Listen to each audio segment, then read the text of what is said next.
usar para traernos la palabra. Dios les bendiga y a su nombre. Estamos gozosos de estar en esta noche en este lugar, amén. Damos gloria a Dios. La presencia de Dios está en este lugar. ¿Cuántos lo creen? Quiero invitarlo a abrir sus Biblias en el Evangelio según San Lucas, capítulo 7.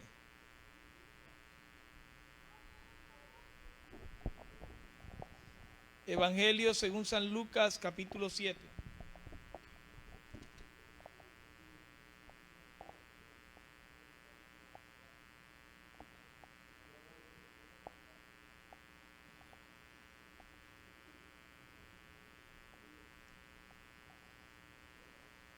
Amén. Vamos a leer los primeros 10 versículos.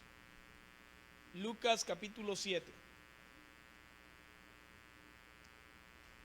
Después que hubo terminado todas sus palabras al pueblo que le oía, entró en Capernaum.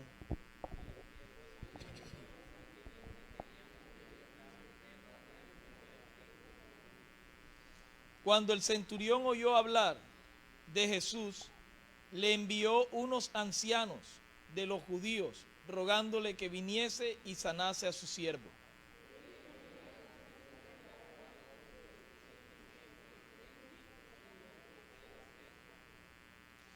Porque ama a nuestra nación y nos edificó una sinagoga.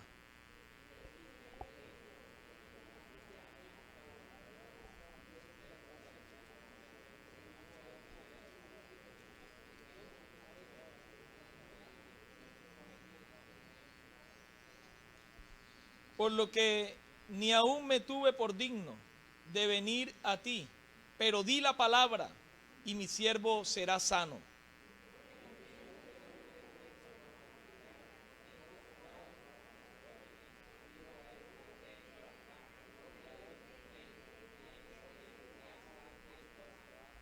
Al oír esto, Jesús se maravilló de él y volviéndose dijo a la gente que le seguía: os digo que ni aún en Israel he hallado tanta fe.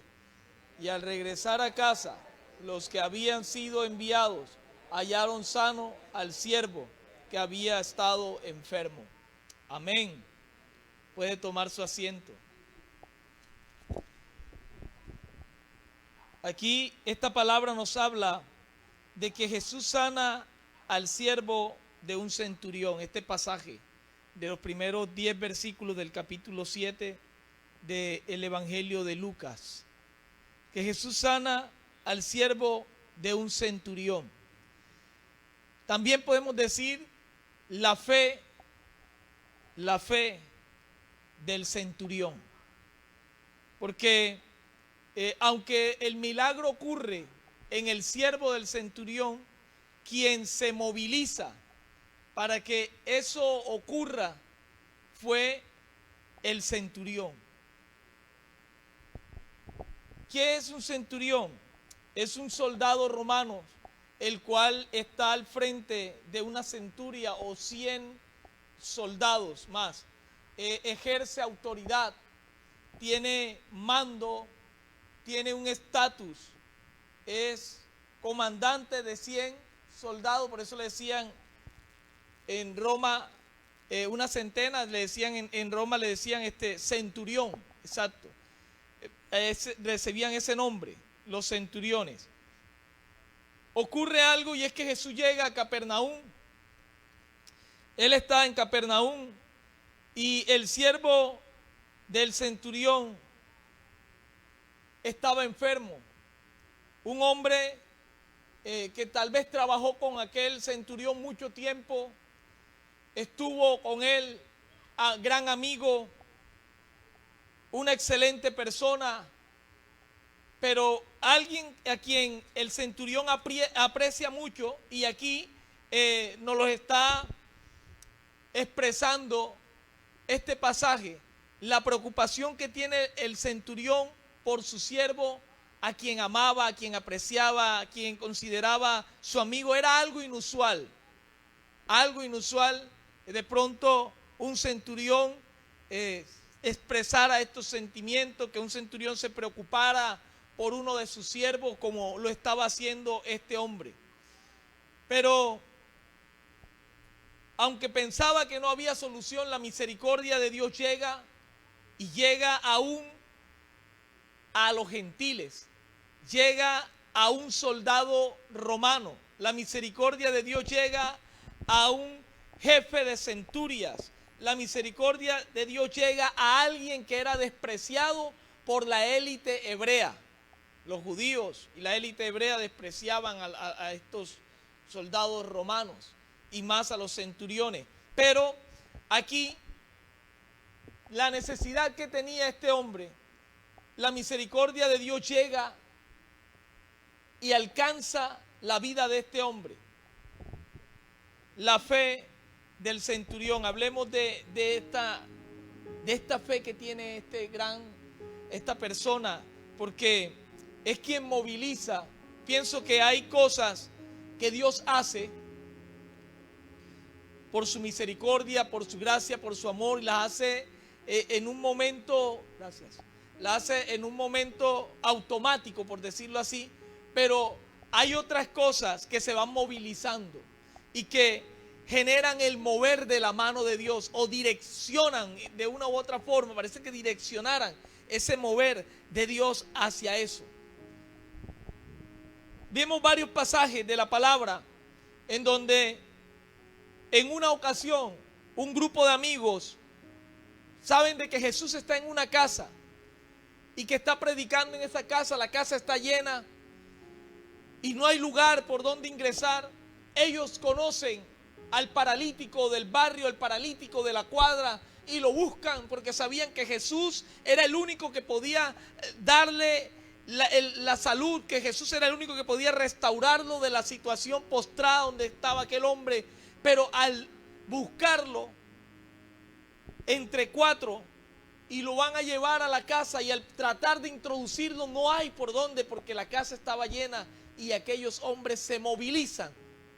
O sea, la fe de ellos es: vamos, te vamos a llevar. No, pero es que pero imagínate, eso está lleno y tanta gente. Vamos, te vamos a llevar, nosotros te vamos a llevar a donde Jesús. ¿Y quién es Jesús? Jesús es el que anda haciendo milagros, Jesús es el que anda sanando. Jesús está aquí, está tan cerca, está a menos de una cuadra donde nosotros estamos. Vamos, cámbiate o te cambiamos, lo que sea, y nosotros te llevamos.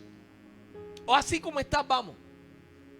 No sé cómo hicieron, pero sacaron al hombre de la casa y lo llevaron a donde estaba Jesús. No pudieron entrar, pero movieron el techo, una teja del techo, hicieron un orificio en aquella casa y por ahí empezaron a bajar a aquel paralítico y lo colocaron al frente de Jesús. Jesús dice: oh,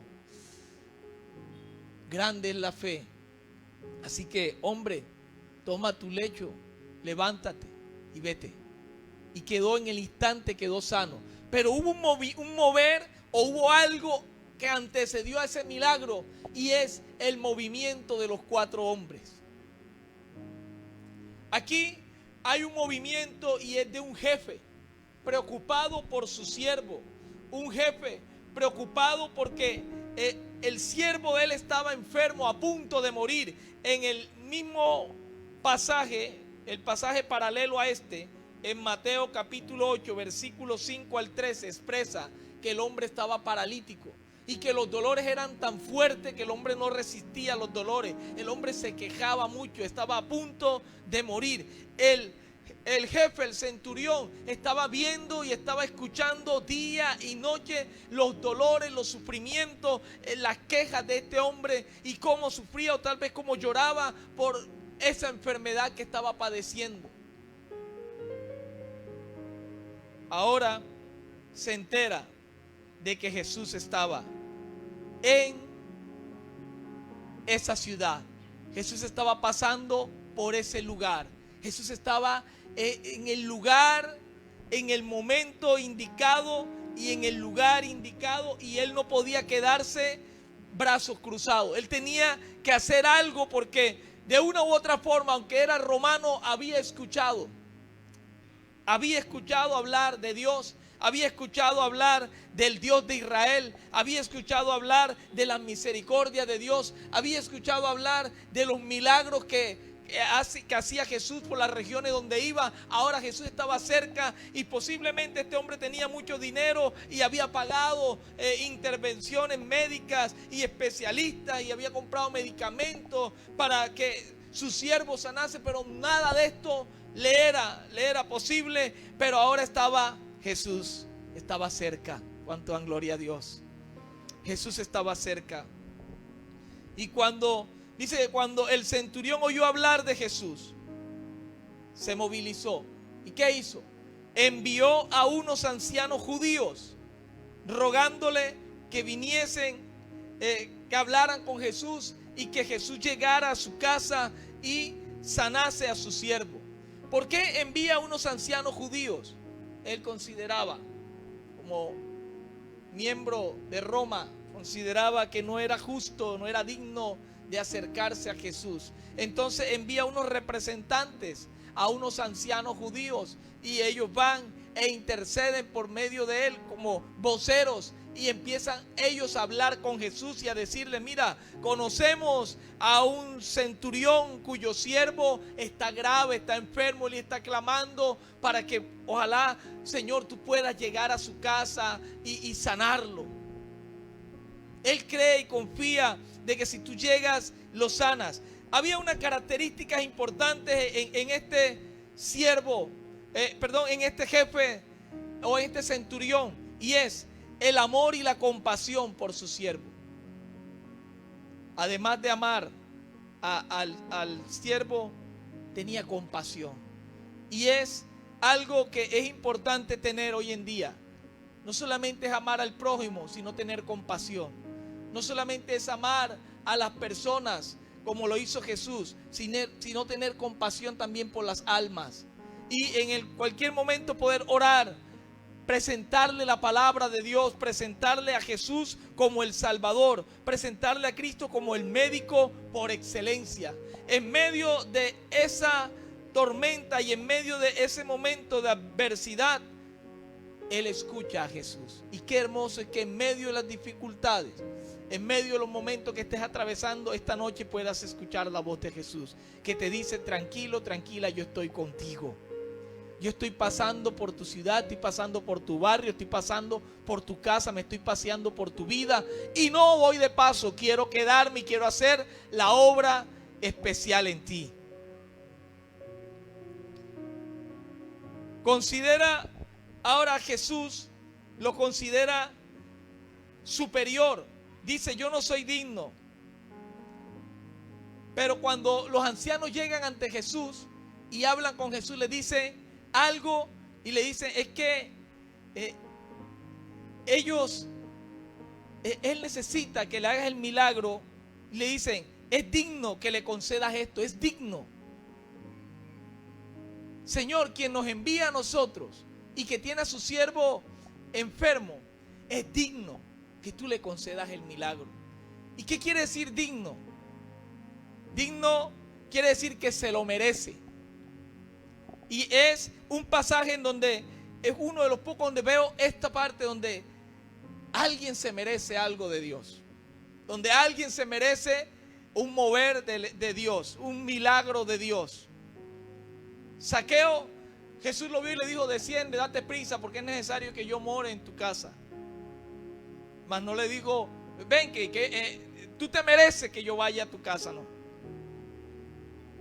Jairo, el jefe de la sinagoga, esperó y esperó hasta cuando le avisaron que su hija había muerto. Sin embargo, nadie se acercó. Solamente le dijeron: no molestes al maestro, ya tu hija murió. Pero nadie se acercó a decirle a Jesús: Señor, ¿verdad? Llega a la casa de Jairo, porque se lo merece, porque él es digno. Este hombre tenía una reputación que se había ganado entre los judíos. Se había ganado una reputación y manejaba un testimonio. Y tenía además de eso una gran empatía con ellos. Se había ganado el amor, el cariño de las personas. Él pudo haber construido una biblioteca, pudo haber construido un parque, pudo haber construido una escuela, pero le construyó una sinagoga, un lugar en donde ellos podían también leer, escuchar la palabra y podían también predicar, exponer la palabra de Dios. Podían escuchar a Jesús también ahí, adorarlo. Se les construyó una casa de adoración, una casa de palabra de Dios. Es decir, este hombre, de una u otra forma, aunque su descendencia era romana, este hombre tenía cierta relación y había conocido, había sido impactado por la vida de los judíos, por la relación que ellos tenían con Dios. Y ahora lo había demostrado en su testimonio, lo había demostrado con sus actos, aunque por obra nadie es salvo, ¿verdad? Por los hechos que uno haga nadie es salvo, pero ellos le dicen a Jesús, en su rogativa le dicen, Él es digno, es decir, Señor, se lo merece, ha sido muy bueno con nosotros, se lo merece. Él ama a nuestra nación y nos edificó una sinagoga. Entonces Jesús decide ir con ellos, va caminando y va a la casa de aquel hombre, pero cuando va llegando a la casa ya cerca, aquel hombre, el jefe, el centurión envía a unos amigos y les dice, díganle a Jesús que por favor que no se acerque, que yo no soy digno. Primero dan un testimonio de él. Él envía a otros porque no quiere presentarse ante Jesús. Y ahora envía a unos amigos y le dice, está cerca, pero por favor no llegues. Yo no soy digno de que entres a mi casa. No soy digno de que entres y mores en mi techo. No soy digno. Es decir, él se considera de que Jesús es superior, que quien estaba ya cerca de su casa es alguien divino, es alguien poderoso, es alguien que él merecía era rendirse a los pies de Jesús y no Jesús llegar a su casa. Empieza este hombre a dar unas manifestaciones de humildad, de sencillez. Empieza a mostrar de que realmente, a considerar de que aunque él tenía autoridad y que él podía mandar a 100, había alguien superior a él que podía mandar sobre su vida, que tenía autoridad sobre la enfermedad, que tenía autoridad sobre los problemas, que tenía autoridad y control sobre todo el universo. ¿Cuánto dan gloria a Dios? Entonces, sabía que quien se acercaba era el gran representante del reino de los cielos. Era el mismo Hijo de Dios quien iba a entrar a su casa. Y por eso le envía a los amigos. Y los amigos le dicen a Jesús, te manda a decir esto, Señor, que por favor envíes la palabra. Porque él también es jefe. Y él le dice, él da órdenes. Y le dice a este, ve y va. Y le dice al otro, ven y viene. Y a mi siervo haz esto y lo hace. Él dice que si tú mandas la palabra, él cree esa palabra. Envía la palabra. No es necesario que llegue, solo envía la palabra. Y aquí la majestad de Dios se hace presente. Un hombre que está confiando en la palabra del Señor. Un hombre gentil. No estaba convertido, pero estaba demostrando una gran fe y confiando lo que tú digas, Dios, es poderoso. La palabra que tú expresas cambia todo. La palabra que tú lances en este momento, Señor, sobre mi vida, sobre mi familia, sobre mi ser, oh Dios, va a transformarlo. Cuando creemos en el poder de la palabra, creemos que las cosas van a cambiar, creemos en ese poder de la palabra, eso se convierte en un rema en nosotros, es una palabra en acción. Toda la Biblia de Génesis a Apocalipsis está llena de logos, que es la palabra escrita, pero cuando esa palabra está en nuestro corazón y el Espíritu Santo la remueve, se convierte en un rema. Y yo creo en ti, Señor, que tú vas a obrar. Yo creo en ti, oh Dios, que tú abrirás puertas donde están cerradas. Yo creo en ti, oh Dios, que tú vas a hacer milagros en esta noche. Y estamos hablando del Cristo sanador. Estamos hablando del Cristo de milagros. Estamos hablando de este Cristo al cual el centurión le dijo, envía la palabra. Envía la palabra. Yo quiero preguntarle a aquellos que nos están viendo, a aquellos que están escuchando y a ustedes que están en este lugar, ¿qué palabra quiere que el Señor envíe sobre tu vida? ¿Qué palabra necesita que el Señor envíe sobre tu vida hoy? ¿Cuál es la palabra que requiere que Dios envíe hoy a tu vida? De pronto estás diciendo, te sintonizaste y dijiste, yo necesito hoy una palabra. ¿Cuál es la palabra? Dios conoce tu necesidad. A Él le era necesario pasar por Galilea, como le era necesario pasar por Jericó, como le fue necesario pasar ahora por Capernaum. A Jesús le era necesario pasar debajo de un árbol donde estaba Zaqueo. Le era necesario pasar por una calle, y precisamente la calle donde estaba tirada una mujer que hacía 12 años venía padeciendo de flujo de sangre, pero que necesitaba una palabra. Una palabra que ella expresó y que le dio fuerza para movilizarse y dijo, si yo tocara tan solo el borde de su manto, seré sana. Necesitaba una acción como la que hizo Zaqueo para subirse y decir, yo quiero ver a Jesús, quiero verlo. Y Jesús pararse debajo del árbol y decirle, yo quiero entrar en tu casa. Tú me querías ver, pero yo quiero entrar en tu casa. Quiero morar en ti. Nuestras palabras quedan cortas ante las palabras de Dios.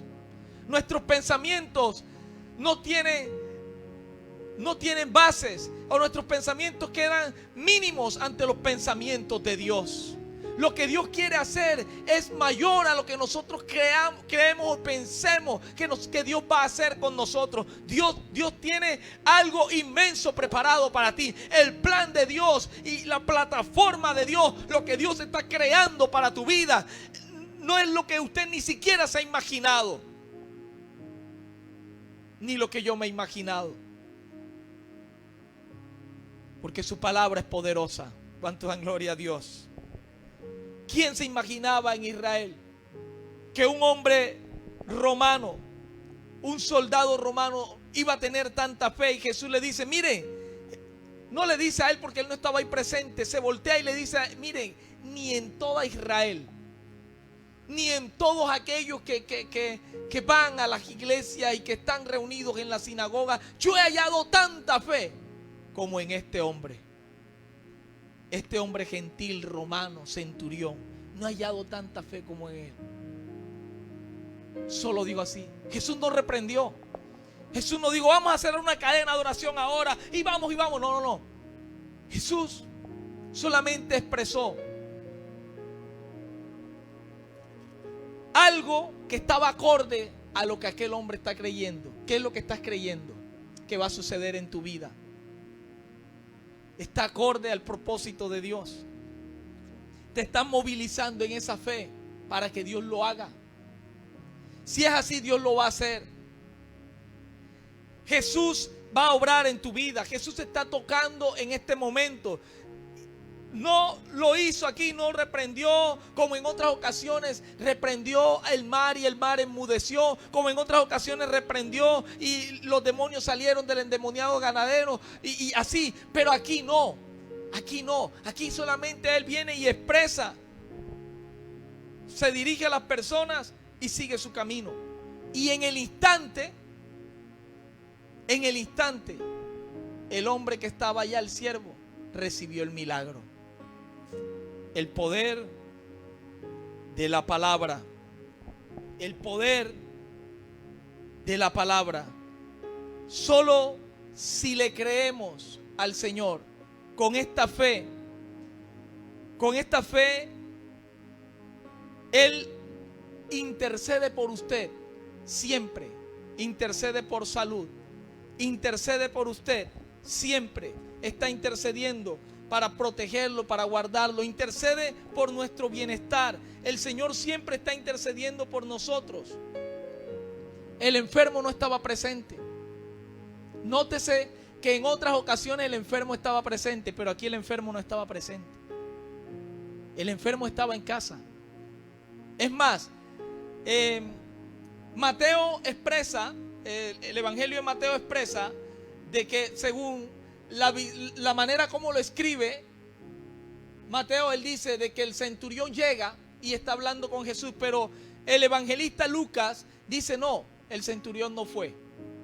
El centurión quedó y fue a otros. Después envió a otros amigos, pero nunca tuvo ese contacto con Jesús. Y el milagro fue por el creer la palabra.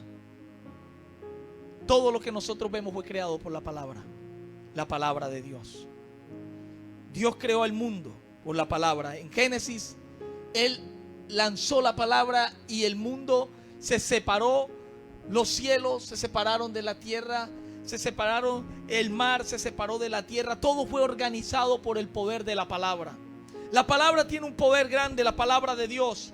La palabra de Dios, cuando la creemos, cuando confiamos, Él opera milagros. Y este hombre no era un teólogo, solamente tenía una fe. Tenía en su corazón la convicción de que Dios iba a hacer algo. Es la convicción que puede tener usted, amigo. Es la convicción que puede tener usted, hermano. Es la convicción que usted está necesitando. Que está de pronto en esta noche diciendo: yo necesito una palabra, yo necesito que mi hijo sea sano, yo necesito que ese empleo se me dé, yo necesito que los problemas de mi hogar sean solucionados, yo necesito que esta crisis emocional o esta crisis económica ya cese y que las cosas cambien. Yo necesito en mi vida un milagro, necesito una palabra, y la palabra está en ti. ¿Cuántos dan gloria a Dios? Dios te está diciendo: la palabra está en ti. Tu vida está llena de la palabra de Dios. Solamente es activar y movilizarnos. Jesús está tan cerca. No está ahora en Capernaum.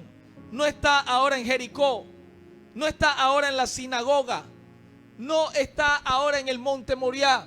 Jesús está en tu corazón. Habita tan cerca y dentro de nosotros, está en nuestro corazón. Solo la palabra y ese creer en la palabra nos va a movilizar y va a hacer que las cosas surjan en nosotros. Es fe. Fe es la convicción de aquello que nosotros esperamos. Estar convencido que eso viene. Estar convencido de que eso va a suceder. Estar convencido de que aunque hayan turbulencia, va a existir la calma. De que haya momentos difíciles, vamos a llegar al lugar donde Dios nos va a llevar. Porque el Señor es bueno y maravilloso. Aquel hombre recibió el milagro, recibió la sanidad, pero hubo alguien que se movilizó. Hubo alguien que desplegó todo un accionar de fe para que aquello ocurriera. Hubo 4 personas, 4.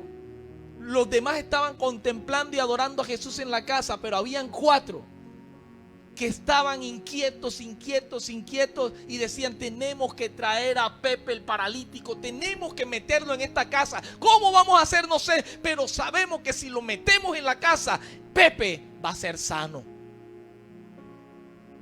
Hay alguien que le puede estar ardiendo su corazón, le está ardiendo su alma en este momento y está diciendo: algo va a ocurrir. Yo sé que si sigo orando de esta manera, yo sé que si le sigo creyendo a Dios, mi esposo va a cambiar, mi esposa va a cambiar, mis hijos van a cambiar. Algo va a ocurrir, algo va a ser transformado. Seguiré insistentemente clamando, seguiré tocando la puerta, porque Dios va a abrir. Él está escuchando y va a abrir. Él está escuchando y va a abrir. Es la palabra. La palabra tiene poder. Lo que expresa, si usted es ente de poder, usted es alguien de poder, usted es gente que cambia, que transforma. Usted no es cualquier persona. La palabra que está en su boca es una palabra poderosa. Lo que tú atas aquí en la tierra será atado, y lo que desatas será desatado. Tienes el poder en los labios. ¿Cuánto dan gloria a Dios? Tienes poder en la palabra de Dios. Tu vida está llena de la palabra de Dios. Al estar llena de la palabra de Dios, cuando hablamos con fe, cuando pronunciamos esta palabra, se moviliza el mundo espiritual, hermano. No hay poder que ataque a la iglesia. No hay nada que te podrá hacer frente. Caerán a tu lado 1000 y 10,000 a tu diestra, Porque hay una palabra poderosa delante de ti que está diciendo que irás de gloria en gloria y de victoria en victoria. Aunque te quieran frenar, irás de gloria en gloria y de victoria en victoria. Aunque te coloquen ahí la zancadilla, irás de gloria en gloria y de victoria en victoria. Porque hay una palabra que está dada para tu vida. ¿Cuánto dan gloria a Dios? No temas ni desmayes, porque yo soy tu Dios. Y es una gran palabra. Aunque digan que venga la cepa tal y la cepa otra y la otra y la otra, hay una palabra poderosa que te dice: no temas, porque yo estoy contigo. ¿Cuánto dan gloria a Dios? Yo estoy contigo. No temas, porque yo soy tu Dios. Yo te levanto, te restauro y te daré la victoria. ¿Y lo creyó quién? Un centurión. Un hombre gentil y romano. ¿Cuántos años tenemos en el evangelio? No somos romanos, no somos gentiles, no somos centurión. Solo Dios quiere que tengamos la fe, el creer, la convicción de ese poder que hay en la palabra, y que nos movilicemos y actuemos en concordancia a que eso se dé. Los grandes hombres de Dios, mujeres de Dios y lo que vemos en la Biblia, todos estos hombres no se movieron por sus capacidades ni sus grandes estrategias. Clamaron a Dios y Dios les mostró. Dios les mostró un árbol con el que podía flotar un hacha. A unos Dios les mostró eso y Dios lo hizo. A otro Dios le habló y le dijo: extiende tu mano. Y cuando era imposible, de pronto no había las represas para poder separar las grandes aguas, solamente extender su mano y creer en la palabra. Y creyeron y el mar se abrió.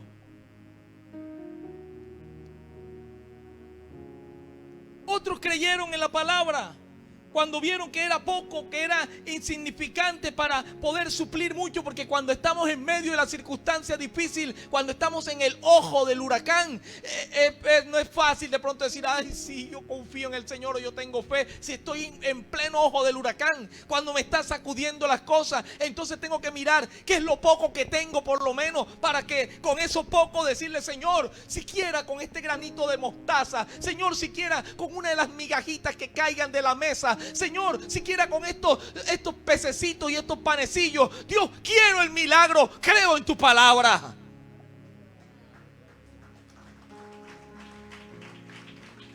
La palabra tiene poder. Padre, te doy gracias. Oh Espíritu Santo, fluye en esta noche. Mira aquellas personas que están ahí en casa, los hermanos que han venido buscando y deseando una palabra para la solución de sus problemas, la solución de la crisis, la solución, Señor, de lo que están viviendo. Padre, en este momento, Dios mío, tú nos has hablado y la tenemos aquí, tenemos tu palabra, te tenemos a ti dentro de nosotros. Si tú estás con nosotros, ¿quién contra nosotros? Tú nos llenas, Señor. Estamos llenos de Dios. Estamos llenos del poder que mueve el universo. Estamos llenos del poder que cambia y transforma las cosas. Estamos llenos de un poder grande, sublime. Y tenemos la palabra. Tenemos la poderosa palabra de Dios en nuestras vidas. Necesitas una palabra, suéltala. Proclámala, porque está en tus labios. Dios la ha puesto en tu corazón. Irás de gloria en gloria y de victoria en victoria. Nadie te podrá hacer frente. Dios va a abrir puertas. Dios va a sanar.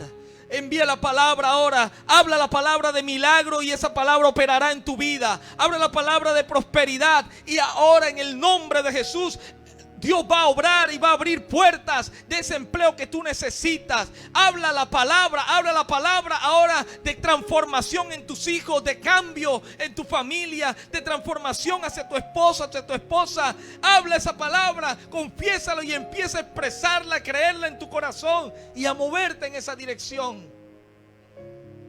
Porque Dios quiere hacerlo. Lo hizo en aquel hombre gentil.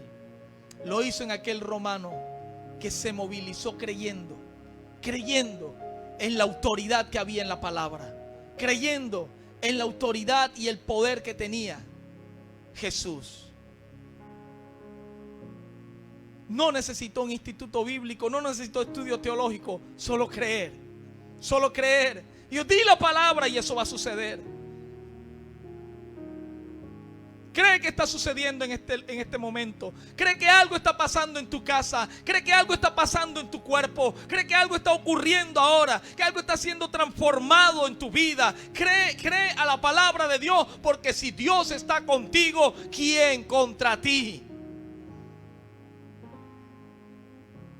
Bendice, Señor, a tu pueblo, bendice a cada hermano, bendice a mis hermanos que están aquí. Bendigo en este momento a cada familia, cada hogar. Declaro bendición abundante sobre tu vida. Que la gloria de Dios te llene, te rodee. Que la presencia de Dios cada día te inunde. Y que el amor de Dios sea nuestro estandarte para brindarle esta palabra a otros que lo necesitan. Gracias, Señor. Gracias, Padre. En el nombre de Jesús. Amén. Amén. Dios les bendiga, iglesia. Dios nos guarde. Bueno, damos gracias al Señor por su palabra. Qué bendición poder recibir la palabra que nos edifica, nos transforma y nos fortalece. Hay que creerla y ejercitarla. Dios está aquí, no sé cuál sea su petición, cuál sea su necesidad. Aquí hay algunas peticiones que han enviado, pero vamos